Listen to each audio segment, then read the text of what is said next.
Jam Vishnupad Paramahamsa Parvajacharya Stratasata Shishimad. His Divine Grace A.C. Bhaktivedanta Swami Prabhupada Ki Jai. Jam Vishnupad Paramahamsa Parvajacharya Stratasata Shishimad. Shri Guru Srila Bhakti Siddhanta Saraswati Goswami Maharaj Ki Jai. Ananti Koti Vaishnava Vindicate Jai. ISKCON BBT Founder Acharya Srila Prabhupada Ki Jai. Namacharya Srila Haridas Thakur Ki Jai. Premsikaho Shri Krishna Chaitanya Prabhu Nityananda Shri Advaita Gadadhara Shiva Sadi Gaur Bhaktavinda Ki Jai. Shri Shri Radha Krishna Gopi Gopinath Shamakund Radhakund Giri Govardhan Ki Jai. Vrindavan Dham Ki Jai. Mayapur Dham Ki Jai. Navadip Dham Ki Jai. Jagannathpuri Dham Ki Jai. New Dwarka Dham Ki Jai. Their Divine Lordship Shri Shri Rukmini Dwarkadish Ki Jai. Their Divine Lordship Shri Shri Jagannath Baldev Shrimati Subhadra Ki Jai. Their Divine Lordship Shri Shri Gornitai Ki Jai. Hare Krishna Mahamantra Ki Jai. Srimad Bhagavatam Ki Jai. Harinam Sankirtan Yoga Ki Jai. Transcendental Book Distribution Ki Jai. Prasadam Distribution Ki Jai. Hare Krishna Mahamantra Ki Jai. Go Pramananda Hare Hare Bo. All glories to the assembled devotees, Hare Krishna. All glories to the assembled devotees, Hare Krishna. All glories to the assembled devotees, Hare Krishna. All glories to Shri Shri Guru and Shri Gauranga, Shri Prabhupada.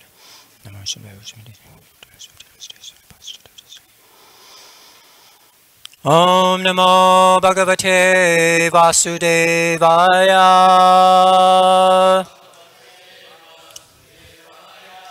Om Namo Bhagavate Vasudevaya.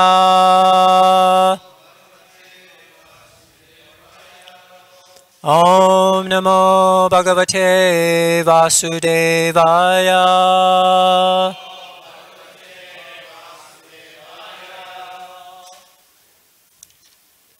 So today we're reading from the Srimad Bhagavatam. This is the first canto, and we're on chapter number 11, text number 20. Yeah.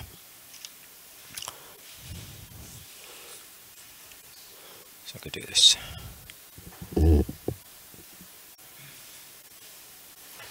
Nata Nartaka Gandharvaha Nata Nartaka Gandharvaha Sutta Magada Vandinaha Sutta Magada Vandinaha Gayanti Chotama Shloka Gayanti Chotama Shloka Charitani Adbhutani Cha Charitani Adbhutani Cha Nata Nartaka Gandharvaha Sutta Magada Vandinaha Gayanti Chotama Shloka Charitani Adbhutani Cha Nata Nartaka Gandharva Sutta Magada Vandinaha Gayanti Chotama Shloka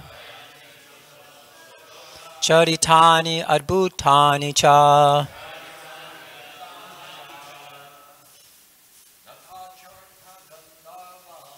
Nata Nartaka Gandharva Vandinaha Shloka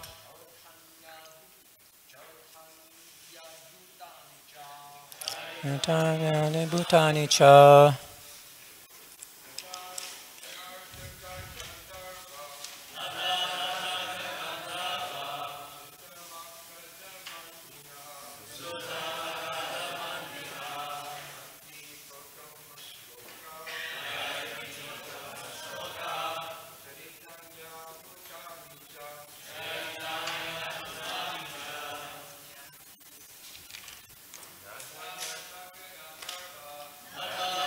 Gandharva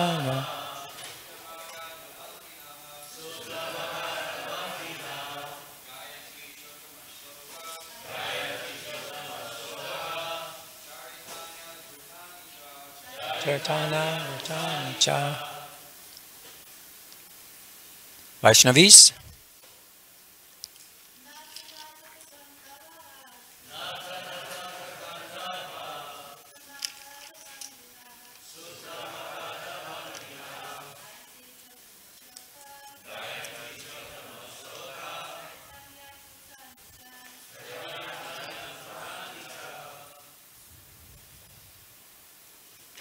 Nata, dramatists.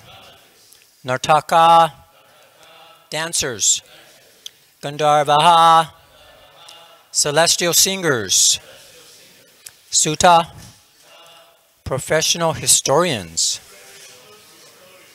Magadha, professional genealogists. Vandinaha, professional learned speakers. Gayanti, chant. Cha, respectively. Uttama Sloka, the Supreme Lord. Charitani, activities. Adbhutani, all superhuman. Cha, and. Translation and purport by Srila Prabhupada. Expert dramatists, artists, dancers, singers, historians, genealogists, and learned speakers all have their respective contributions. Being inspired by the superhuman pastimes of the Lord, thus they proceeded on and on. Please repeat. Expert dramatists, artists, dancers, singers, historians, genealogists, and learned speakers all gave their respective contributions, being inspired by the superhuman pastimes of the Lord. Thus they proceeded on and on. Purport. It appears that 5,000 years ago, the society also needed the services of the dramatists, artists, dancers, singers, historians, genealogists, public speakers, etc. Dancers, singers, and dramatic artists mostly hailed from the Sudra community, whereas the learned historians, genealogists, and public speakers hailed from the Brahmana community. All of them belonged to such a particular caste, and they became so trained in their respective families. Such dramatists, dancers, singers, historians, genealogists, and public speakers would dwell on the subject of the Lord's superhuman activities in different ages and millenniums, and not on ordinary events. Nor were they in chronological order. All the Puranas are historical facts described only in relation with the Supreme Lord in different ages and times, as well as on different planets also.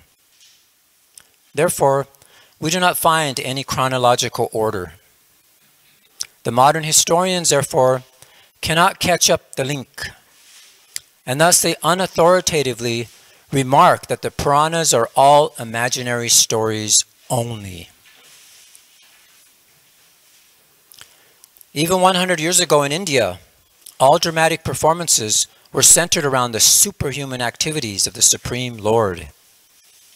The common people would be very entertained by the performances of dramas, and yatra parties played wonderfully on the superhuman activities of the Lord. And thus even the illiterate agriculturalist would be a participant in the knowledge of Vedic literature, despite a considerable lack of academic qualifications. Therefore, expert players in drama, dancers, singers, speakers, etc., are required for spiritual enlightenment of the common man. The genealogists would give account completely of the descendants of a particular family. Even at the present moment, the guides in the pilgrimage sites of India submit a complete account of genealogical tables before a newcomer. This wonderful act sometimes attracts more customers to receive such an important information. Om Jnana Tamarandasya Gyananjana Salakaya Chakshus Unmilitamena Tasmai Shri Gurave Namaha. Shri Chaitanya Manobhistam Stapitamena Bhutale Swayam Upagadamayam Dadati Swapadantikam. Jai Shri Krishna Chaitanya Prabhu Nityananda Shri Advaita Gadadhar Srivasari Gaur Bhaktavinda. Hare Krishna, Krishna Krishna, Hare Hare. Hare Rama, Rama Rama, Hare Hare. Vanchakopa Trubhischa Kripasindu Bevacha Patitanam Pavanebhyo Vaishnavebhyo Namo Namaha. So Lord Krishna's entrance into Dwarka. And this is what's happening, the translation again. Expert dramatists, artists, dancers, singers, historians, genealogists, and learned speakers all gave their respective contributions, being inspired by the superhuman pastimes of the Lord. Thus they proceeded on and on. So this is drama. We have some dramatists here amongst us, some actors, some players, and it's fun, isn't it? It's actually, spiritual life is fun. It's full of drama, it's full of play, but it's all centered around Krishna. Compared to our modern society, all the dramas and plays and movies and things we see are not centered on Krishna, and therefore everyone is increasingly going toward the darkness of ignorance. Whereas if one is simply doing dramas and plays and movies and all things about Krishna, they gradually and they automatically elevate their consciousness to light, to spirituality. You see, we're covered over by different degrees of this ignorance. In plant life, it's considered to be like the child, the embryo in the womb. It's covered like that. And then as you go into the animal forms, it's described how it's like a mirror covered by smoke. And then when you come to the human form, it's like smoke. It's like fire. And there's a nice analogy of a kerosene lamp. I don't know if anybody's heard of kerosene lamp these days. Everything's electric. But when you have a kerosene lamp, if the wick isn't properly stabilized and it's not properly burning, the whole glass around it becomes black. So this is what happens when one is not properly situated in his human form of life. If he's finding his fun and entertainment in materialistic things instead of spiritualistic things, he's more and more increasing that smoke of ignorance. And he's becoming more and more degraded. But actually, this culture of drama, plays, and all these things, it's actually in the spiritual world too. They enact these pastimes. And we see even Lord Chaitanya Mahaprabhu, when he was on the Rath Yatra parade, there were some really ecstatic verses that were being chanted by his devotees. And it would remind him of Radha and Krishna in his pastimes. In fact, the whole pastime of Lord Jagannath is Krishna coming back to meet Radha in Vrindavan. So when he heard these verses, Lord Chaitanya would start to enact a drama with his hands. And he would like stop the cart, or he would stop and the cart would stop, and then they would meet and they go back and forth. So even in Lord Chaitanya's time, we had this drama he was explaining. And many of his devotees, they wrote many books on dramatic plays, very elevated books on Lord Radha and Krishna's loving affairs. We'll read some of those here. We'll just read some comments from those. And then we see even Srila Prabhupada. When he saw the devotees in New York, they were performing this play. I think it was the Ramayana. And Prabhupada was so ecstatic. He was like, yes, this is better than reading the books. And even, there was other plays. And even Srila Prabhupada said when he was young, he was in a play. And he acted as Advaita Prabhu. who asked Lord Chaitanya to come down, Lord Krishna to come to save the conditioned souls. And he said that it was presented in front of these very elite people, and they all very much appreciated it. Very nice. And they wanted us to perform it all over the place. So, but this takes training. It's not like we can immediately think you can partake in a role without being trained. So this training is very important.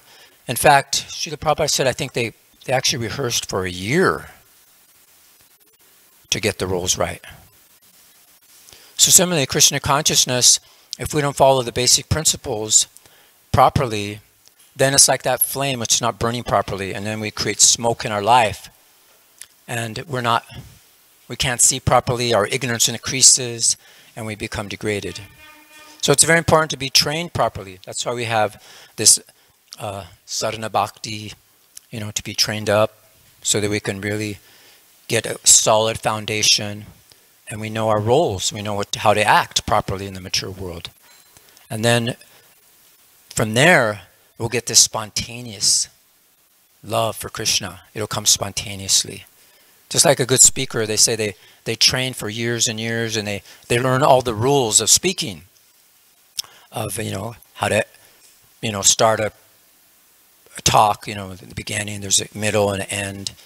You tell them what you're going to tell them, and then you tell them and you tell them, and then you tell them what you told them. Something like that. So this is what they learn, these rules, just very, very, it's pounded in their head, and then they understand, and then it just comes automatic. At a spur of a moment, they could just give a class on something. So this takes expert training. So similar as devotees, we're being trained up in Krishna consciousness, through these understanding Krishna. We're reading about Krishna, and it's so important. So I have some references here talking about this drama, and Prabhupada uses this as an analogy in many different ways. And we're going to go directly to the perfection of yoga. This was in chapter 5, and the chapter is entitled Yoga as Freedom from Duality and Designations. So in the mature world, it's full of duality. So we're subject to heat and cold, health and sickness. All these things are there, but Bhagavad Gita says we should tolerate these things. And Prabhupada quotes that verse, Jnana Vijnana Triptatma, that a person is said to be established in self-realization and is called a yogi or mystic when he is fully satisfied by virtue of acquired knowledge and realization. Such a person is situated in transcendence and is self-controlled. He sees everything, whether it be pebbles, stones, or gold, as the same. So here Prabhupada brings that point I'm trying to make here, that we can't just take up this knowledge theoretically, but we have to actually act on it. So that's jnana and vijnana. So Prabhupada says in the purport, theoretical knowledge alone will not help. One has to be able to also apply this knowledge. Similarly, in yoga, one should have not only theoretical knowledge, but practical knowledge. Simply understanding, I am not this body, and at the same time acting in a nonsensical way will not help. So there it is, we're burning, the flame is burning, but it's creating smoke. So Prabhupada says, there's so many societies where the members seriously discuss Vedanta philosophy while smoking and drinking and enjoying a sensual life. It will not help if one only has knowledge theoretically. This knowledge must be demonstrated. One who truly understands, I am not this body, will actually reduce his bodily necessities to a minimum. When one increases the demands of the body while thinking, I am not this body, then of what use is that knowledge? A person can only be satisfied when there is jnana and vijnana side by side. So Prabhupada goes on, and he quotes another verse from the Bhagavad Gita in that particular chapter. Surin mitrari udasina. A person is said to be still further advanced when he regards all the honest well-wishers, friends and enemies, the envious, the pious, the sinner, and those who are indifferent and impartial with an equal mind. That's verse 9 of the 6th chapter. So this is interesting how we have to see, and Prabhupada's given us as here, where he's talking about how we're all acting in these particular roles. So this is what Prabhupada says. One may also see someone as pious and another as sinful according to his own calculations. But when he is situated in transcendence, all of these, friends, enemies, or whatever, cease to exist. When one becomes actually learned, he does not see any enemy or any friend, because in actuality, no one is my enemy and no one is my friend. No one is my father, no one is my mother, etc. We're all simply living entities playing on the stage in the dress of father, mother, children, friend, enemy, sinner, saint, on and on you could go. It is like a great drama with so many characters playing their parts. However, on the stage, a person may be an enemy or whatever, but off the stage, all the actors are friends. Similarly, with these bodies, we're all playing on the stage of material nature, and we attach so many designations to one another. I may be thinking, this is my son, but in actuality, I cannot beget any son. It is not possible. At the utmost, I can only beget a body. It is not within any man's power to beget a living entity. Merely by sexual intercourse, a living entity cannot be begotten. The living entity must be placed in the emulsification of secretions. This is the verdict of Srimad Bhagavatam. Thus, all the multifarious relationships between bodies are just so much stage play.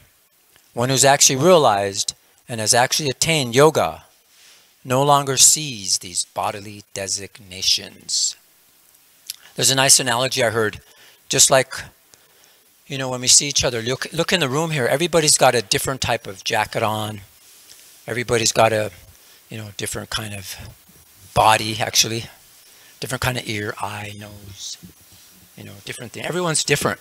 So if we just look in materially, we're going to see so many distinctions. Everyone's different. You're all different. But if you go a little deeper, like not much deeper, but you just look at everybody's organs. Look at his stomach, the kidneys, the liver. They're pretty much all the same. In fact, that's why they could do transplants, liver transplants, kidney transplants. Of course, there's differences, so you have to match pretty nice. But still, there's little differences there, fewer differences. And then if you go deeper, you look on a molecular level, and you see, actually, they're more and more almost exactly the same. You know, these are the 24 elements we're made of. Earth, water, fire, air, ether. We're made of all these things. They're all exactly the same.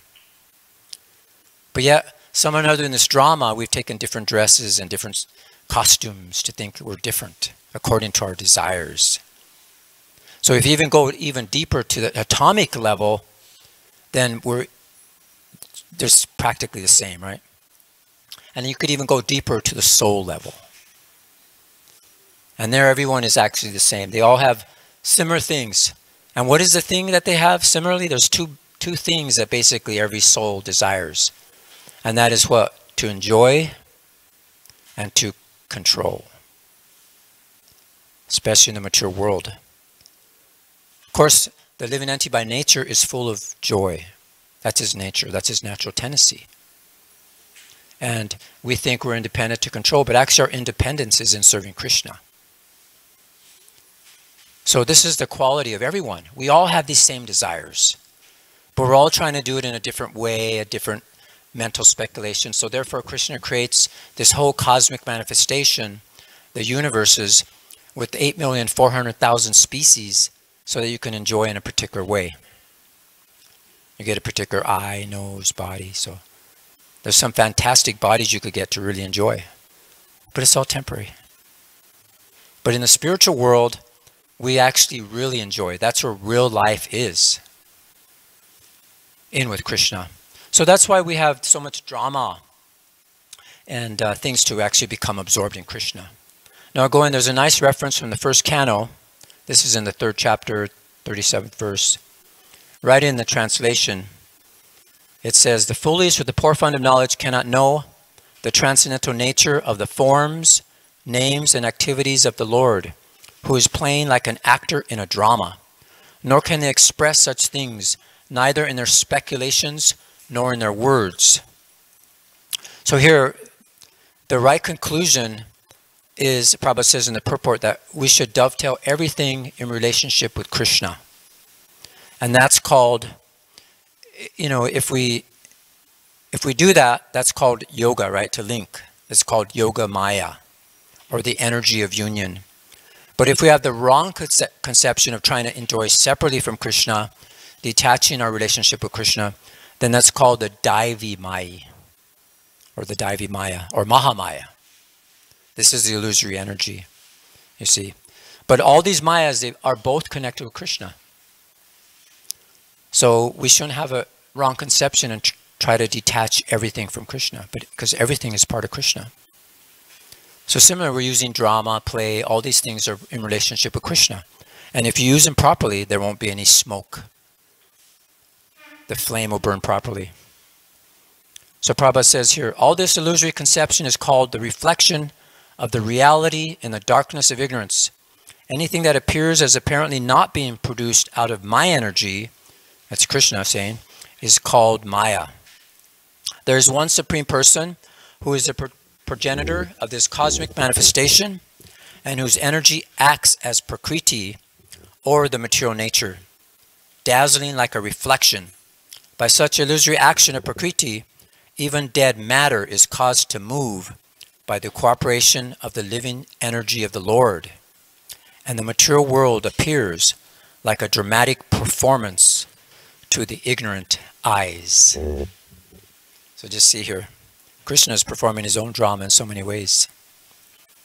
So there's another nice section. This is the 10th canto. This is chapter 50. So this is a very brilliant purport. It's given by the devotees of Srila Prabhupada, who continued the 10th canto. And it was so nice, I thought I'd just read a couple sentences from the purport. So this is Krishna coming. The Lord plays the part of a human being, and expanding his pleasure potency creates thrilling transcendental pastimes full of suspense and dynamic action. By the Lord's Yogamaya potency, he appears exactly like a human being, and thus we may enjoy the spectacle of the Supreme Person acting on the earthly stage. And then another sentence. In fact, Krishna executes his pastimes not for a mundane egotistical purpose, but for our pleasure. Thus, the presentation of spiritual pastimes is itself an act of love that Krishna performs for the infinite spiritual happiness of pure-hearted souls who have transcended material envy of the Godhead. So here again, see the two things we all want to enjoy. So if you really want to enjoy, this is how to do it. This is why we're reading Srimad Bhagavatam. And then the last sentence he says, the Supreme Absolute Truth, he quotes from Vishnava Chakravarti Thakur from the Gopala Tapani. The Supreme Absolute Truth for his own purpose appears in a human-like form, although he is the source of everything. So this is Krishna. So we mentioned something about the devotees that made all these dramas for Lord Chaitanya. And there are like many of these devotees, like Rupa Goswami, he did the Bhakti Rasamrita Sindhu, which talked about, all the different ways you can experience ecstasy in serving Krishna. And then there's a book called Ujjvala Nilamani, and it's a transcendental account of the affairs of Krishna. They're like metaphors and analogies, and they're very nicely described in this Ujjvala Nilamani. And then there's the Lagu Bhagavatamrita, and that's the nectar of Krishna. And then the nectar devotional service. So we're really seeing, and these are all plays that he's writing in this book. And then we mentioned how Lord Chaitanya was doing this drama of the song that he heard with his two arms. And there's a purport there Srila Prabhupada mentions in the Madhya Lila. He said, the mind's activities are thinking, feeling, and willing, by which the mind accepts materially favorable things and rejects the unfavorable. This is the consciousness of people in general.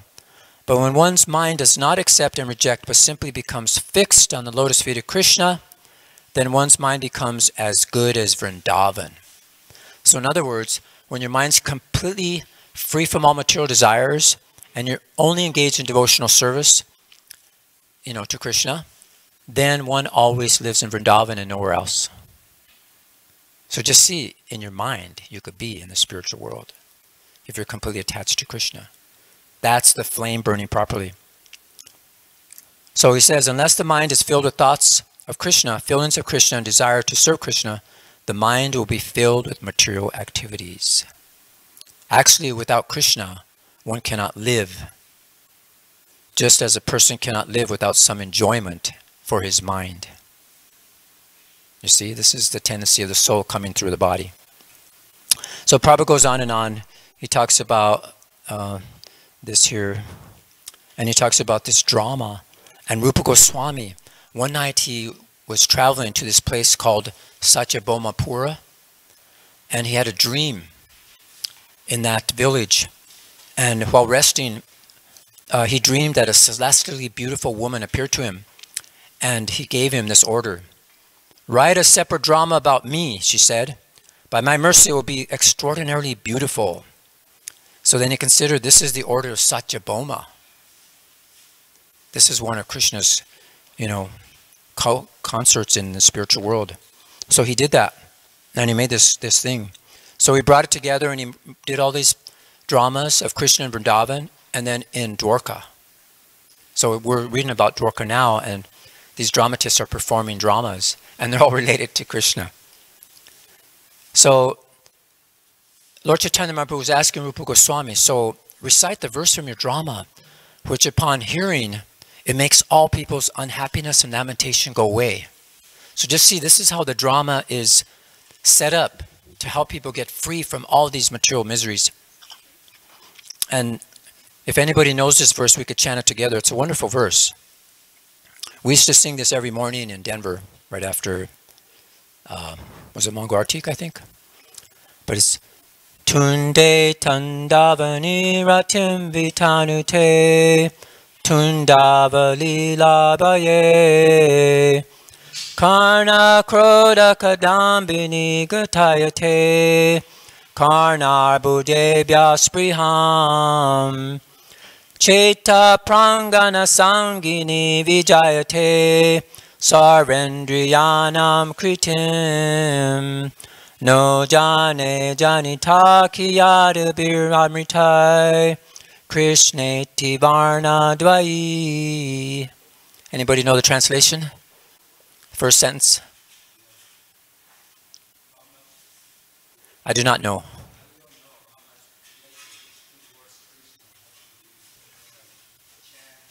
The holy name is chanted. Yes. I'll read it so everyone can hear. I do not know how much nectar the two syllables Krishna have produced. When the holy name of Krishna is chanted, it appears to dance within the mouth. We then desire many, many mouths. When that name enters the holes of the ears, we desire millions of ears. And when the holy name dances in the courtyard of the heart, it conquers the activities of the mind. And therefore all the senses become inert. Just see, it's amazing. So anyway, people heard this and they were like amazed. They're like, wow, how does he know how to do, compile verses like this? So he compiled all these plays, Vidagdha Madhava, Lita Madhava, and they're very powerful. And then he quoted another verse, which is very nice. Lord Chaitanya was digging it out of him. And this shows you the importance of these plays. And then Lord Chaitanya says, please recite the introductory verse of the Vidagdha Madhava so that I can hear and examine it. So this is Ramananda Roy is asking. So this is the verse. May the pastimes of Sri Krishna reduce the miseries existing in the material world and nullify all unwanted desires. The pastimes of the Supreme Personality of Godhead are like sikarini, a blend of yogurt and sugar candy. They overpower the pride of even the nectar produced on the moon, for they distribute the sweet fragrance of the concentrated loving affairs of Srimati Radharani and the gopis. So just so you know, now Ramananda Roy is trying to break apart the play and is telling, tell me all these different parts. Like, what about this part? Can you describe the description of your worshipful deity? So Rupa Goswami hesitated, and then he finally quoted this verse. May the Supreme Lord, who is known as the son of Srimati Sachi Devi, be transcendentally situated in the innermost core of your heart. Resplendent with the radiance of molten gold, he has descended in the age of Kali by his causeless mercy to bestow what no incarnation has ever offered before. The most elevated mallow of devotional service, the mallow of conjugal love. Talk about pleasure, talk about happiness. So this is there. So it's getting late, and I had, if anybody would like to experience in the Veda base, there's a whole section on just the dramatic scripts related to Krishna consciousness. So I had two. There was one about the yogi. We thought there was going to be some yogis here today, but I don't see him. And so I picked out this one, the yogi's dilemma. Would you like to hear it? Okay, let's hear it. So there's a caste. The caste is the narrator, the yogi, the rat, the cow, cat, and the wife and the child. So here, there's a yogi. He's sitting in his lotus position. You know, they're always absorbed. So he's chanting Hare Krishna, Krishna Krishna, Hare Hare, Hare Rama, Rama Rama. So he's deep in the forest in Satya Yuga, and he was meditating on Krishna, and he lived very simply. All he had, you know, to his name was 2 pair of underwear. That's all he had. They call them kopans in those days. They had that's all he had. So he would meticulously wash one and put it up on the bush to dry, and then he was wearing the other one. So one time he was meditating, and then he heard, you know, something going on, and he noticed that his underwear was gone.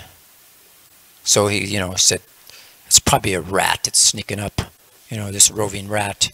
So he said, okay, I know, by my mystic power, I'm going to conjure up a cat, and that'll keep him away from my underwear. So then he says, Om Namo Cat. And then, you know, they have all these effects, and then this cat comes. And now he goes, okay, now I can resume my meditation. You know, Hare Krishna, Krishna Krishna. So then the yogi, all of a sudden, he realized, oh God, the cat is bugging me. Now he needs food.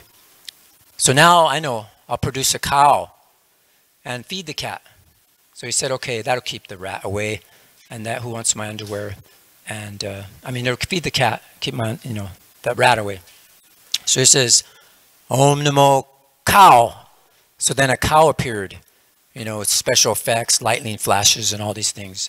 So then he says, okay, now I can resume my meditation, my practices.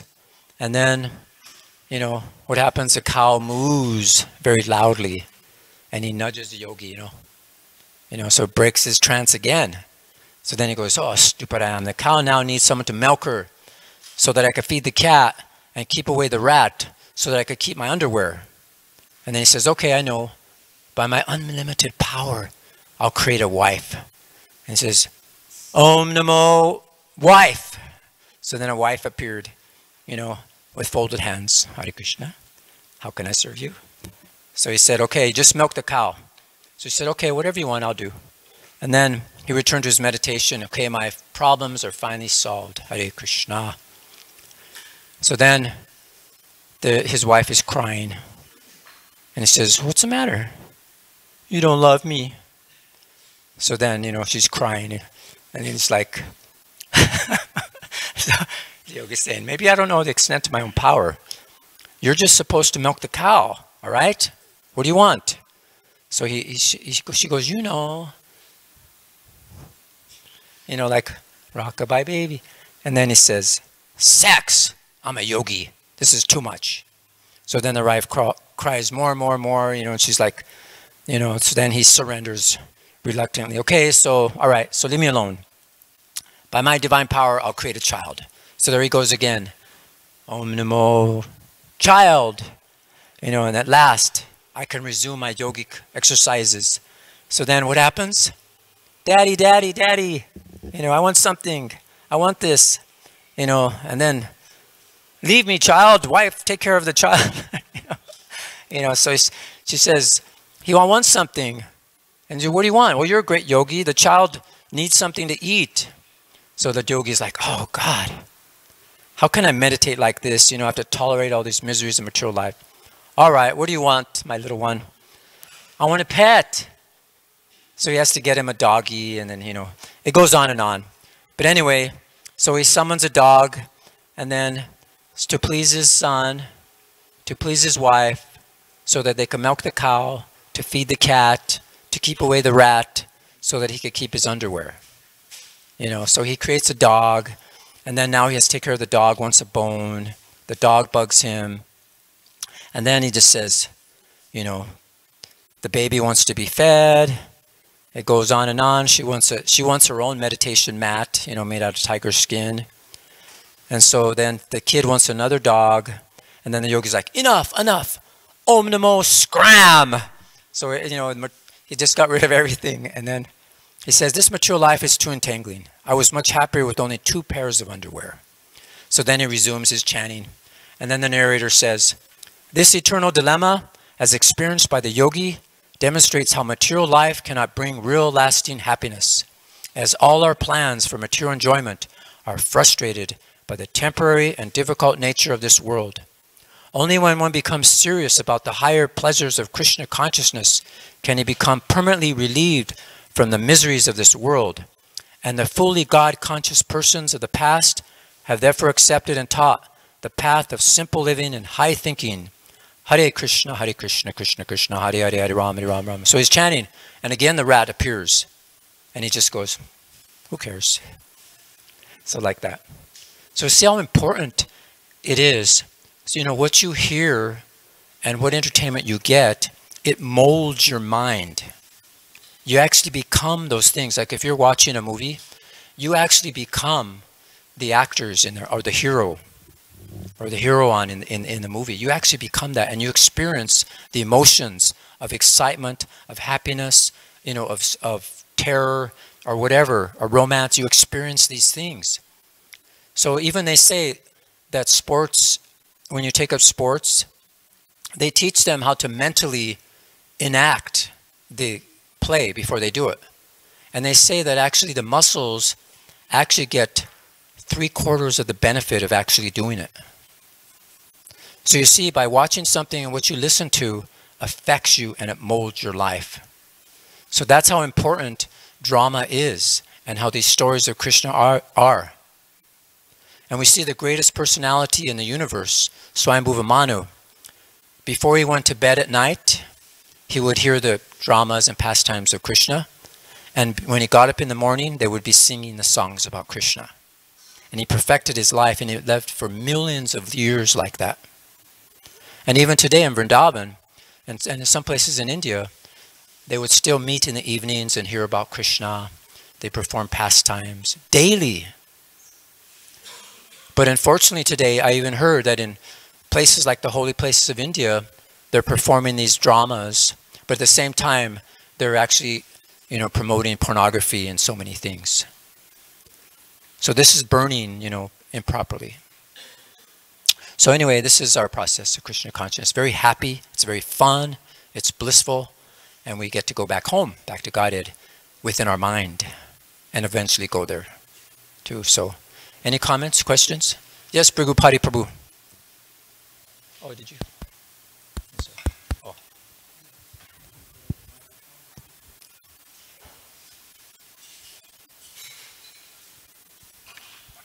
Oh. Thank you for a nice class. Thank you, Maharaj. On, you're the dramatist. You're the poetry. You're the real dramatist. The music. You are the dramatist, yeah. No. I just want to make a comment. That story that you just told, it's only half true. I'll explain. The yogi story? Huh? The yogi story? Yeah, the okay. yogi story. He wasn't a real yogi. I know. We just okay. Yeah, it's so a play. I just want to let the yeah. He was a bogus yogi, because if he was a real yogi, he wouldn't have objected to any of those problems. He would have simply did what Krishna, the supreme yogi, said. He says, whatever you do, whatever you eat, whatever you offer or give, well, you do it for me. And if you do it for me, you'll be freed from the bondage to work in its auspicious and inauspicious results. With your mind fixed upon me in this principle of renunciation, you'll be liberated and you'll come to me. So if he was really on the true path, he would have simply accepted all this as a loving service for Krishna in what we call yukta vairagya, and there would have been no problem. So Yeah. the real problem is in him and not in the rat or in the underwear or any of the other things. And quite often we blame blame other things or externals when really we should blame our own limitations, and those problems will be resolved. Exactly. We have to take that personally. Yeah. It's us, not the things. So I think Brigupati or someone else had a question or a comment. Thank you, Marsh. Just on that point that you made about how what you hear affects you mentally and even physically. Exactly. And it goes beyond that. It actually changes, eventually it changes the language.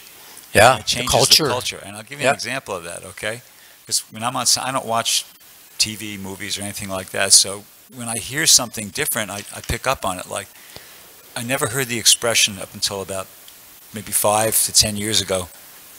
Let me see when somebody wants something from you now, they don't say, can I have the pen or can I have the book? They say, let me see just a subtle thing. But, or another example of that is, like we approach somebody on Sankirtan to ask them for, to try to get them to take the book, they'll say, I wasn't trying to buy a book today. I mean, no, it's a total new way of expressing the thought. I mean, somebody would say, no, thank you, I really don't want. It's just, it's the language changes. Yeah. So basically what it is it must be somebody on television, some actor on television or something like that has just said it in a certain way. And people see that, and everybody starts saying like that and behaving like that person. Yeah. And so the language changes and the whole culture changes because there's certain values embedded in the way those people behave when they're on the screen or something like that. And people see that and they just ape those. They mimic the language, they mimic the mood, and the whole culture changes gradually as a result of that. Yeah, there's a really nice thing I found. Let's see.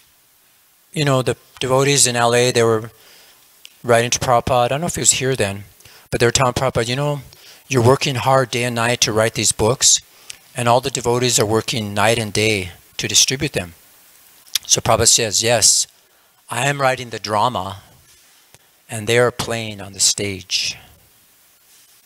So this is so important that we have to hear like participants in the play, but we also have to be producers. So we have to go out there and actually change, like you're saying, the culture. We have to change it to Krishna culture.